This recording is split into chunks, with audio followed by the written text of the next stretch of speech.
The belief that wealth must be visible is not just a misconception, it is a psychological cage. Society teaches us that success requires a witness. We are told that if you are truly winning, the world should know your name. This is the first trap, and it is lethal. In the Machiavellian architecture of power, visibility is not an asset. It is a massive, unhedged liability. Most people hunt for wealth in the wrong direction. They look toward the light, assuming that power must announce itself with a roar. We have been conditioned to believe that if a name isn't on a list or a face isn't on a screen, the money isn't real. You've probably felt that gnawing urge to be recognized, to show the world your arrival.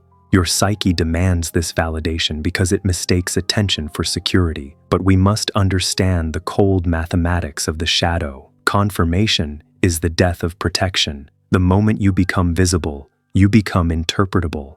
Once you are interpretable, you become debatable. And once you are debatable, you become manageable by forces that do not have your interests at heart. You are no longer a sovereign entity. You are a character in a public narrative. We don't seek to be characters. We seek to be the authors. Consider the contrast. Most people aim to be the antelope, majestic, visible, and standing on the open plains. It is admired, yes, but it is also the primary target for every predator in the ecosystem. Its beauty is exactly what makes it vulnerable. We choose to be the deep-sea cable. It sits in absolute crushing darkness, miles below the surface. No one applauds it. No one knows it exists, yet it carries the data, the commands, and the wealth of entire civilizations. While the storms destroy everything on the surface, the cable remains untouched, silent, and absolutely vital. It doesn't need to be seen to function, it only needs to be connected. Today, we are moving past the need to be someone so that we can finally own everything. We are going to deconstruct the 8 ruthless tactics of those who have mastered the art of rich silence. We are moving beyond the poor mechanism of ego and into the rich mechanism of structural invisibility. If the world knows who you are, you've already paid a price you can't afford. Your psyche is wired to want your name on the door. It craves the founder title. It wants the social proof that you are the engine of value. But in the architecture of silence, a name is nothing but a handle, and a handle is what people use to pull you down. We must implement the first ruthless rule, the face asset divorce. The moment your wealth is chained to your identity, you have created a single point of failure. If the person can be shamed, the asset can be seized. If the face can be canceled, the cash flow can be frozen. You've likely felt that pride when someone recognizes your business as yours. That pride is a warning light. It means you are still the interface. The silent elite do not own businesses. They control structures that own businesses. They create a legal and psychological vacuum between the person and the profit. You must learn to hire a face to take the applause and the bullets, while you remain the hand that moves the pieces. When the storm comes for the face, the structure remains untouched. This leads us to the second tactic, the architecture of necessity. Machiavelli wrote that it is better to be feared than loved, but there is a third state that is even more stable, being necessary. Love is a volatile emotion, fear is a tiring one, but necessity is a structural constant.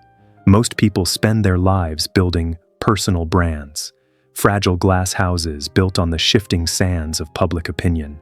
They are playing the poor mechanism where money is fueled by attention. We don't build brands, we build infrastructural anchors. Your goal is not to be the most famous person in your industry, but to be the one whose absence would cause the industry to stop breathing. Your psyche wants to be the king on the balcony, waving to the crowd, but the king is the first person replaced during a revolution.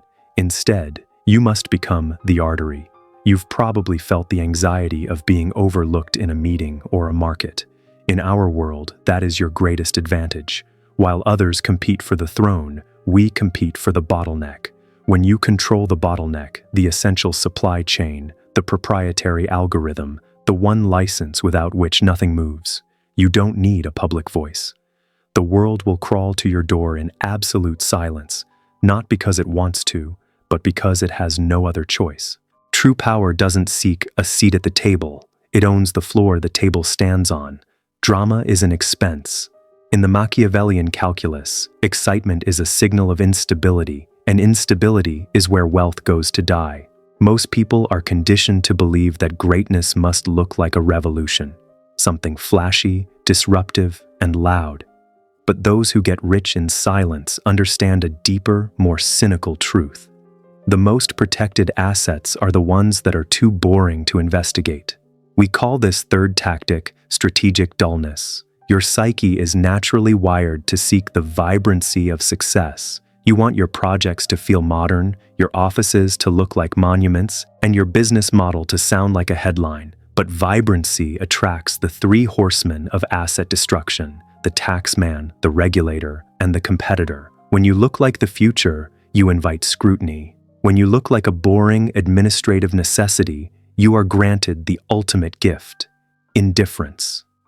Think about the companies that dominate the world. The ones you see on your phone screen every day are the antelopes. They are constantly under the knife of public opinion. But behind them sit the entities that provide the mundane essentials, the logistics of industrial chemicals, the licensing of obscure maritime patents, the management of specialized waste. You've likely felt the sting of status anxiety, that fear that your work isn't sexy enough to talk about at a dinner party. Machiavelli would tell you that this anxiety is your ego trying to sabotage your safety. The silent elite lean into the boredom.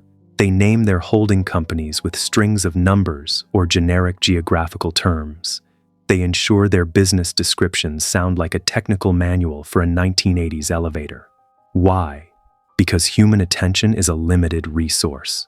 Predators, whether they are legal, financial, or social, hunt for the interesting. By making your empire look like a gray bureaucratic maze, you create a psychological barrier. To a regulator, investigating a flashy tech startup is a career-making opportunity. Investigating a dull, compliant, mid-sized industrial parts distributor is a chore. We choose to be the chore. We must understand that boredom is a cloaking device. When your wealth is dressed in the suit of a mid-level bureaucrat, it ceases to be a target and becomes part of the background noise of the economy. Your goal is to reach a level of profit that is mathematically significant, but narratively invisible. You want to be so indispensable that the world can't function without you, but so uninteresting that no one ever thinks to ask why. In this tactic, we trade the high of public admiration for the security of administrative invisibility. We don't want to be the talk of the town. We want to be the boring, unbreakable contract that the town forgot it signed. In the theater of global business, scandal is not an accident. It is a statistical certainty. If you operate at scale, eventually the wind will change. A market will crash, a policy will shift, or a public outcry will demand a sacrificial lamb. Most people make the fatal mistake of being that lamb. They tie their personal reputation so tightly to their ventures that when the venture bleeds, they bleed. The fourth tactic is risk displacement. In the silent corridors of power, we do not absorb shocks, we export them. Your psyche is likely wired with a sense of noble responsibility. You've been told that a leader should stand at the front of the ship during a storm. You feel a pull toward owning the narrative when things go wrong. Machiavelli would view this as a form of vanity, a dangerous ego trip that risks the entire structure for the sake of looking courageous. We must become atheists of risk. We do not believe in the sanctity of the captain goes down with the ship myth. The silent elite build their empires in layers, specifically designed to function as ablative armor. Just as a spacecraft has a heat shield designed to burn away so the capsule survives, your empire needs reputational heat shields. This is why we use interfaces, the high-profile CEOs, the charismatic spokespeople, and the ambitious frontmen. These individuals are paid handsomely to be the face of the risk. They receive the awards and the magazine covers during the good years, but they also receive the subpoenas and the public shaming during the bad ones. You have probably felt a pang of jealousy when you see a subordinate getting the credit for a breakthrough. You must kill that jealousy. Credit is a tracking device. When you give away the credit, you are also giving away the target on your back. Think of the outsourced risk model. When a massive holding company faces a lawsuit, the headlines don't feature the names of the quiet family trust in Switzerland that ultimately owns the shares. They feature the face of the CEO who was hired to manage the crisis. The CEO is a variable, the trust is a constant. The CEO can be fired, replaced, or disgraced, and the market moves on. But the capital, the silent underlying wealth, remains untouched and unidentified. To master this tactic, you must learn to view people and entities as buffers. Every asset you own should be separated from you by at least 3 layers of deniability. Layer 1, the operating entity, the one that takes the hits. Layer 2, the management layer, the one that provides the face. Layer 3, the holding structure, the one that quietly extracts the value. By the time a threat reaches the 3rd layer, it has run out of momentum. It has spent its energy fighting the interfaces and has no way to trace the path back to you. We don't avoid the fire, we simply ensure we are not the ones standing in it when the heat rises. In this tier of the game, your greatest victory is when a crisis happens and no one even thinks to look in your direction. You aren't innocent. You are simply irrelevant to the drama. The world is obsessed with why. We are told that a business must have a mission, a brand must have a soul, and a leader must have a story that inspires the masses. This is the ultimate distraction. While the public is busy debating the narrative of a company, the silent elite are busy securing the plumbing. The 5th tactic is the brutal prioritization of flow over narrative. Your psyche is likely addicted to the story mechanism. You want to be understood. You want your work to be seen as transformative or innovative. This is a weakness. A narrative is a social construct. It requires constant maintenance, public relations, and the ever-changing approval of the crowd. If your wealth depends on a story, your wealth is a hostage to the mood of the world. We don't care about the story. We care about the toll bridge. Imagine a city. One man owns the most famous restaurant in that city. Everyone knows his name, he's in every magazine, and he spends his life perfecting the story of his brand. Now imagine another person who quietly owns the sewage system and the electrical grid beneath that restaurant. No one knows his name, no one writes articles about him, but the restaurant cannot cook a meal, light a room, or flush a toilet without paying him. The restaurant owner has the narrative, the grid owner has the flow. You've probably felt the pressure to market yourself or to build a following. Machiavelli would identify this as a form of voluntary servitude. When you build a following, you owe that following a performance. When you own the flow, the world owes you a payment. The silent elite look for boring bottlenecks where they can extract value without needing to explain themselves. They buy the debt, they lease the infrastructure, they own the patents for the chemical compounds that no one can see but everyone uses. To master this tactic, you must learn to strip away the emotional layers of your investments. Ask yourself, if I stopped telling my story tomorrow, would the money still arrive? If the answer is no, you don't own an asset. You own a job in show business. The goal is to reach a level where your cash flow is an operational fact of the world, not a result of public persuasion. You want your income to be as inevitable as gravity. Gravity doesn't need a marketing department. Gravity doesn't need to be liked. It simply exists, and everyone must account for it. By shifting your focus from the narrative to the flow, you achieve the ultimate Machiavellian stability. You stop being a performer on a stage and start being the one who owns the theater. Let others have the applause. We will take the rent. In the traditional pursuit of success, we are taught that presence is everything. We are told that the master's eye fattens the horse, implying that you must be close to your assets, your people, and your operations to maintain control. But in the Machiavellian science of silence, proximity is a poison. Proximity creates a trail. It creates a link that can be followed, subpoenaed, or exploited. The 6th tactic is the cultivation of structural distance. Your psyche likely craves the feeling of hands-on leadership. You want to walk through the halls of your company, feel the energy of the office, and be the center of the operational web. This is the poor mechanism at work, the need to feel power through physical presence. But real power doesn't need to be felt.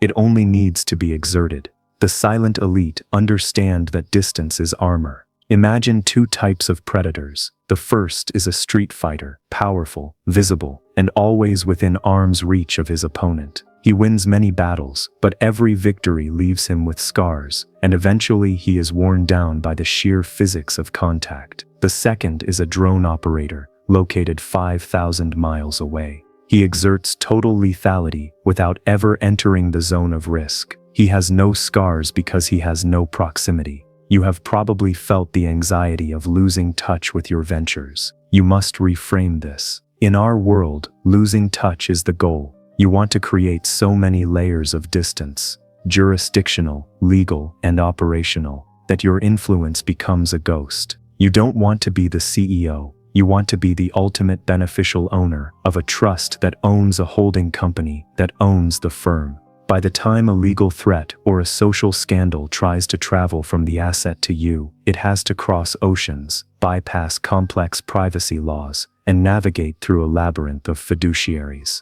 Each mile and each layer of paper acts as a filter, stripping away the momentum of the attack. Machiavelli noted that the most effective rulers were those who could command from afar, leaving the dirty work of visibility to local deputies. In modern terms, this means your capital should live where the laws are most favorable. Your operations should be where the talent is most efficient, and your person should be where the life is most secure. And these 3 points should never meet. We don't seek to manage our wealth. We seek to govern it from a position of absolute remoteness. When you are distant, you are unreadable. When you are unreadable, you are invincible. The world cannot hit what it cannot locate. Your greatest strength is not your presence. It is your calculated, strategic absence. In the world of visible wealth, the scorecard is simple. How much did you make this quarter? Growth, scaling, and maximization are the only metrics that matter. But in the Machiavellian science of silence, there is a metric far more vital than the size of the harvest, the security of the field.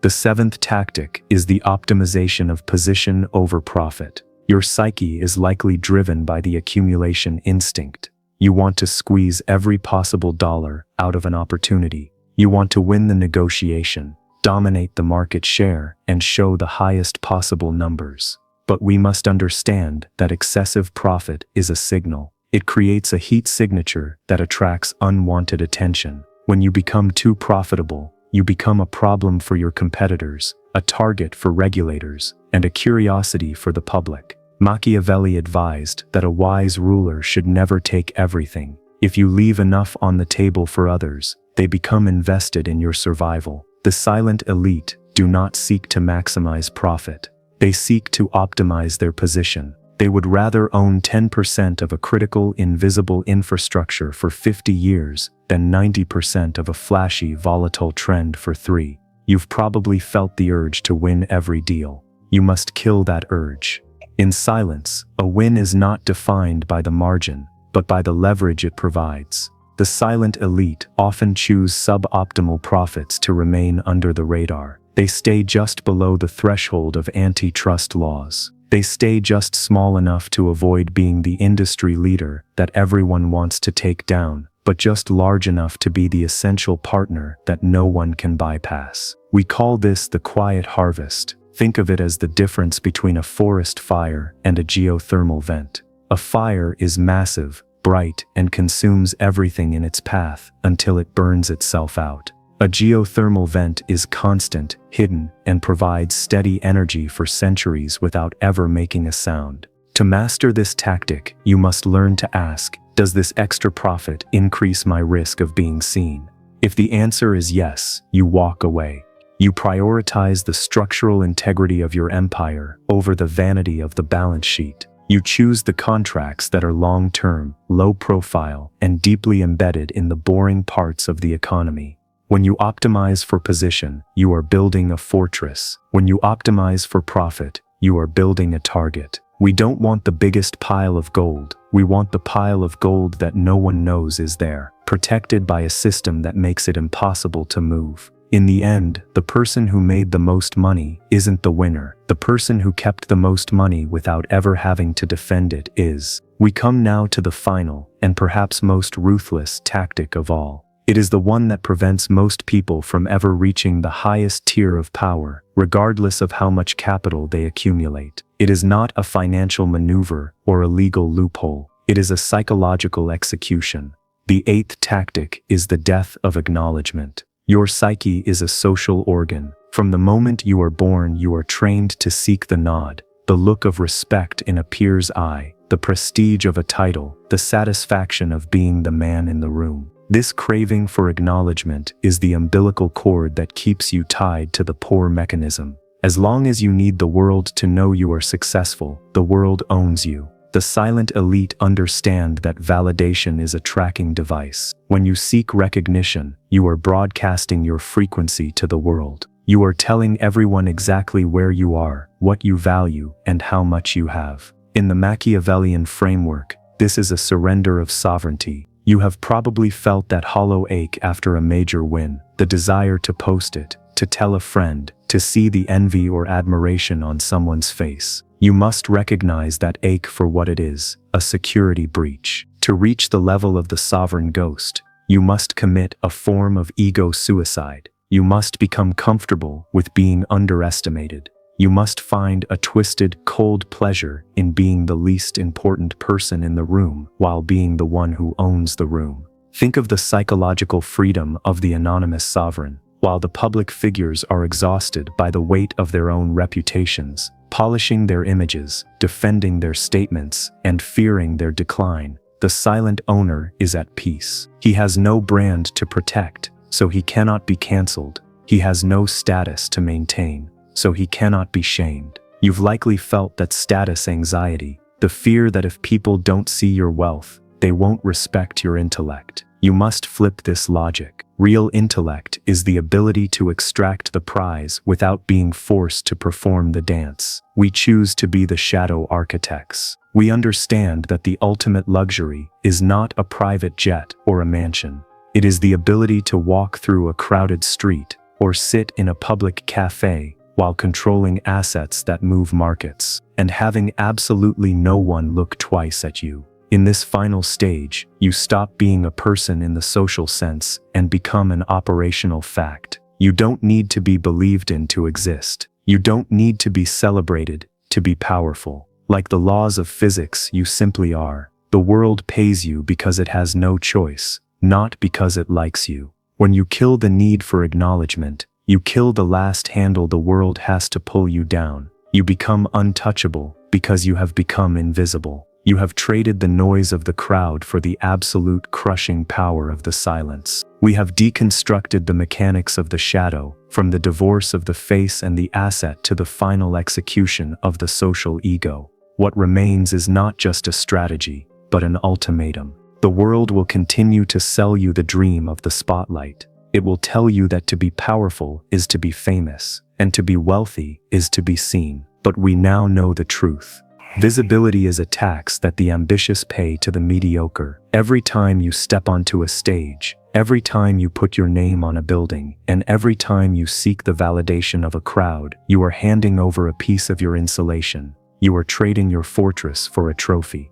You've likely felt that pull throughout this journey, the desire to take these tactics and use them to become the greatest. But the ultimate Machiavellian victory is to be the greatest factor in a system while remaining the smallest presence in the narrative.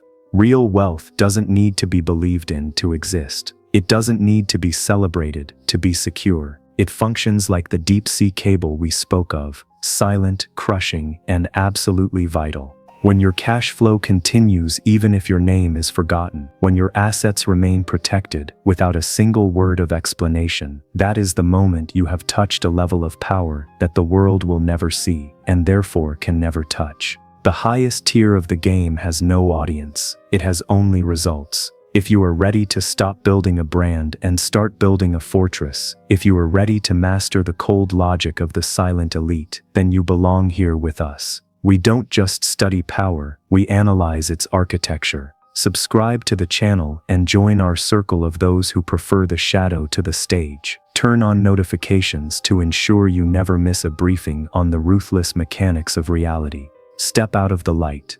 The most important moves are always made in the dark.